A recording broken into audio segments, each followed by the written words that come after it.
morning everyone. Today, 23rd January, it is a day to salute our national hero Netaji Subhash Chandra Bose. Subhash Chandra Bose, fondly remembered as Netaji, as his open defiance and offensive strategies against British made him a hero in India. He was born on 23rd January 1897 in Cuttack.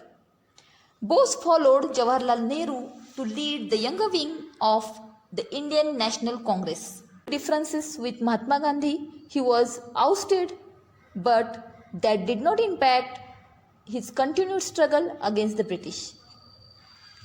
Bose joined non-cooperation movement launched by Gandhiji. He was imprisoned in December 1921. 3 years later, he was appointed Chief Executive Officer of Calcutta Municipal Corporation. The government suspected that he had links with revolutionaries and deported him to Burma. He was released in 1927. While in prison, he was elected the mayor of Calcutta. After being diagnosed with tuberculosis, he was allowed to travel to Europe. In 1939, he left the leadership in the Congress due to his differences with Gandhiji. He founded political party Forward Bloc.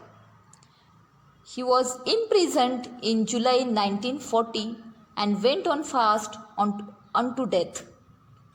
Though under surveillance, he escaped from his house in Calcutta on January 26, 1941 in disguise, and travelling via Kabul and Moscow arrived in Germany, which was then under Nazi rule.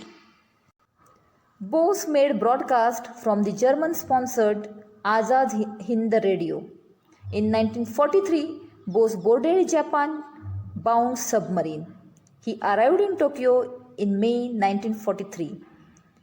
He assumed leadership of the independence movement in East Asia and proceeded with Japanese aid to form an army of 40,000 troops in Southeast Asia. On October 21, 1943, he formed the provisionally independent Indian government. His Azad Hind Fauj advanced to Rangoon and reached India in 1944. They moved to Kohima and Imphal.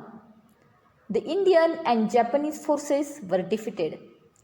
When Japan was defeated in World War II, it could no longer continue its struggle. After Japan surrendered, Bose fled Southeast Asia. Jhansi. Dr. Lakshmi Swaminathan was the captain of female combat unit. Subhash Chandra Bose's famous slogan, "तुम मुझे खून दो, मैं तुम्हें आज़ादी दूंगा," sparked patriotism in the hearts of many Indians during the fight of independence and continues to inspire people even today.